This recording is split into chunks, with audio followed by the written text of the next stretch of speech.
Para nadie es un secreto lo que está sucediendo en El Salvador y el peso que tiene la figura de Nayib Bukele. Sin embargo, diferentes estudios y análisis empiezan a reflejar las millonarias obras financiadas por China en El Salvador. Y entonces surge la pregunta: ¿qué papel juega la administración china en la reelección de Nayib Bukele? Pero más importante aún, ¿esto tiene algún tipo de relación con la pugna que sucedió no hace mucho entre Bukele con Estados Unidos? Vamos a comentarlo.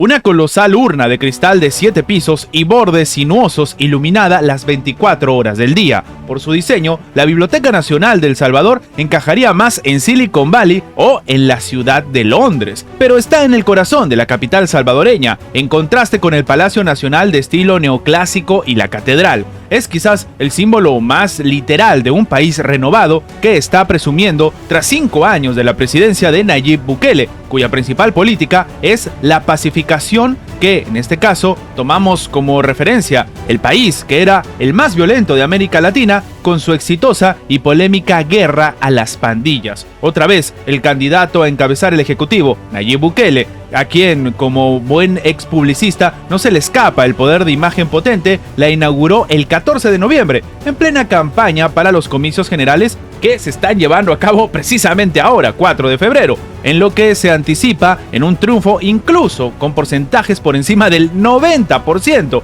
Pero claro, lograda la pacificación y con su segundo mandato, podría centrarse ahora en la modernidad que se refleja precisamente en la biblioteca y por la que apostó también hace años como alcalde de la capital. Sin embargo, para ello, él tiene un aliado clave: China. Y entonces muchos empiezan a preguntar cuál es la relevancia que tiene la administración de Xi Jinping con el escenario de la reelección de Nayib Bukele. Lo que se habla es que es una gigantesca operación no reembolsable. Cuando en diciembre del 2019, como ya presidente, Bukele viajó a China, confirmó la decisión de su antecesor, Salvador Sánchez Seren, quien un año antes había roto relaciones diplomáticas en Taiwán para abrazar al gigante asiático, algo que ha mantenido El Salvador. Como candidato y durante un viaje ya como presidente a Estados Unidos, Bukele había criticado a China, pero en un giro que muchos subrayan como algo característico de su perfil político sin ideología clara y que se adapta a las circunstancias. Durante una visita de Estado de 6 días, Bukele fue investido como doctor honoris causa en la Universidad de Pekín y posó para la foto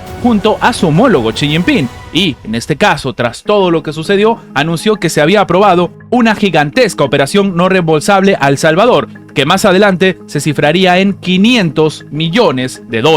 Claro, la ayuda, según dijo entonces, se destinaría a un puñado de proyectos de infraestructura y otras obras. China y El Salvador somos nuevos amigos y socios, terminó diciendo en este caso la embajadora en su tiempo en la República Popular China en El Salvador, durante una ceremonia para colocar la primera piedra de la Biblioteca Nacional allá por el 5 de febrero del 2022 y que ya ha sido terminada. Bukele ha aprovechado el acuerdo que había firmado con China precisamente por su antecesor, que perdió las elecciones en febrero del 2019, por lo que los resultados empezaron a verse en los primeros meses de la nueva presidencia. Y a este paso, algunos consideran que en realidad lo que está sucediendo es una suerte de demostrar cómo pierde la zona de influencia la administración estadounidense y le empieza a ganar China. Ahora se habla, por ejemplo, que la primera obra en inaugurarse fue la ya mencionada biblioteca el pasado 14 de noviembre. Ya se había puesto el sol y la iluminación artificial volvía el edificio aún más impactante. El presidente bajó de una camioneta negra junto a su hermano Karim Bukele, quien fue el jefe de la campaña para las elecciones del 2019 y de las nuevas ideas para las del 2021,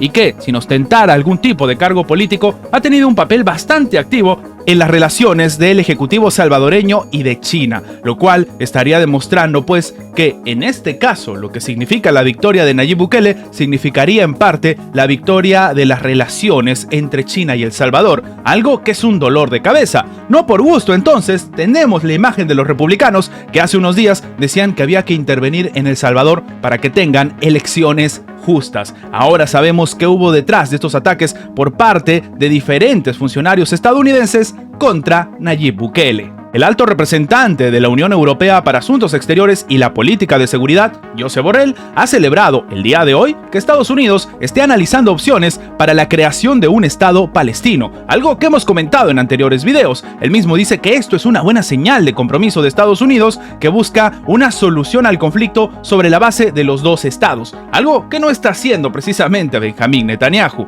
Ahora, al término de la reunión informal que mantuvieron hoy en Bruselas, los ministros de Exteriores de la Unión Europea, Josep Borrell, ha calificado de positiva pues la iniciativa. Sucede que el portavoz del Departamento de Estado de Estados Unidos, Matthew Miller, había confirmado el pasado miércoles que Washington tiene procesos en marcha, que ya está planificando las mejores políticas que avancen hacia el establecimiento de una Palestina independiente, dado que ellos han calculado ya que es la mejor manera de lograr una paz y seguridad duraderas tanto para Israel, para los palestinos y para toda la región, algo que el propio Benjamín Netanyahu no cree necesariamente. Borrell es partidario de colaborar incluso con Estados Unidos y los países árabes para lograr la creación del Estado palestino y poner fin a la tensión en Oriente Medio. Pero claro, estamos hablando de juntar grupos, de trabajar con algunos países, pero es irremediable tener que incluso terminar expulsando o dejando de lado a Israel, porque ellos no creen en esta solución. Con este objetivo, sin embargo, el jefe de la diplomacia europea ha presentado un nuevo plan de 12 puntos que busca sentar las bases para una negociación posterior entre Israel y los palestinos. El plan, que ya se discutió con los propios ministros de Exteriores de la Unión Europea hace 6 días y que recibió un gran apoyo de los propios 27, según ha dicho entonces el propio Josep Borrell. Y entonces la pregunta es obvia: ¿al final la Unión Europea va a terminar ejecutando su propia estrategia? Recordemos que no hace mucho, precisamente estos ministros europeos habían dicho que, oye, tenían que calcular cómo iban a presionar a Israel, qué sanciones le iban a imponer para que se logre algún elemento de paz, para que en este caso Israel tenga que aceptar el principio de 2 estados. Básicamente entonces no es un plan solamente para establecer la paz en la región, sino para obligar de manera coercitiva a Israel. Y ahora la pregunta es evidente: ¿Benjamín Netanyahu va a dejar que se viva este escenario?